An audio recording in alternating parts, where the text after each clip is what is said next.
This is Andre Banks coming to you today from Banks Credit Chat, and I'm kind of going over credit scores. Now, doing a video on credit scores seems counterintuitive. Why would you do a video on credit scores? Because at different times you might see three different credit scores, and you might wonder yourself, why is there three different credit scores if they're all utilizing the same model? So I'm going to first talk about the FICO score and the Vantage score, which is the two of the most popular ones. FICO score being, of course, the most popular and the most utilized. But the Vantage score is actually really picking up, especially if you're looking for purchasing a home. FICO score focuses on the scoring model range of 350 to 850, actually, I think 300 to 850. And the Vantage score also uses 300 to 850. But the scoring models are completely different. Vantage score started in 2006 and was agreed to by all the three credit bureau agencies. That's Equifax, Experian, and TransUnion. The difference with the Vantage score is that it primarily looks at a whole picture of your credit over time. So the scoring model it's supposed to be more in depth, and it gives a more complete picture if you're utilizing that as a score. So especially for housing, a lot of companies that focus on mortgages utilize the Vantage score as their top choice. Not saying they won't look at the FICO score as well, but the Vantage score takes priority, especially if you're doing for housing. So why can you have a different score if you pulling your different credit reports? It's another reason why people get a little confused behind that is because even though the Equifax, Experian, and TransUnion are lumped together as one entity, they're actually separate, different competing agencies.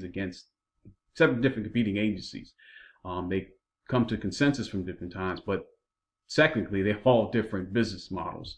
So if you pull your Equifax report, they utilize the FICO scoring model, and then you pull your Experian credit report, which also uses the FICO scoring model, you may see a different score there.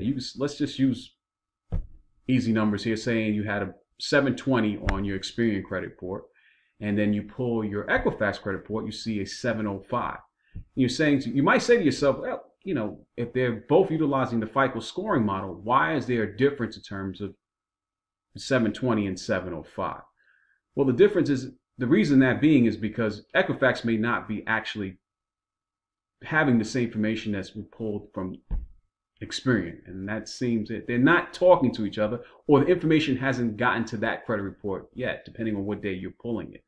So that's why it's always best to go to annualcreditreport.com and pull all three credit reports preferably in a 3-month time frame. But with the new things going on now, especially credit is the everything, and with the all the things going on now, especially with credit, they're allowing you to pull all three credit bureau reports without affecting your credit score monthly. Now, this might have changed by the time I'm doing this video, and you can see, and hopefully there'll be more lined up in terms of the score. But there is a chance that you may see a different FICO credit score from one report than the other. And the reason being, again, as I mentioned, they do not always talk to each other, or information is not being updated at the same time you're pulling one credit report. Now, if you're pulling the TransUnion credit report, you're going to see the Vantage score there. And that can really throw you off because the Vantage score might have a 650. The Vantage score, again, as I mentioned a little bit earlier in this video, is that it takes a snapshot, not a snapshot, but an overall picture of your credit as a whole. And I kind of wrote a couple of these notes down because, again, it functions on the 781 to 850, whereas the top score being extremely influential, meaning that your total credit usage and your balance and available credit. Again, the best with the band. And if the next level tier down under that is the highly influential, which is credit, month, and expense. And then the moderate influential, if you're a little lower than that, is based on your payment history, and low influential is age of credit history, and less influential is new accounts. And that's compared to the FICO score model, whereas 35% is based on payment history, 30% is based on the amount owed, 15% is left with credit history, and 10% is based on the credit mix as a whole. And I've done a video about that. Brother done a video of that in the past.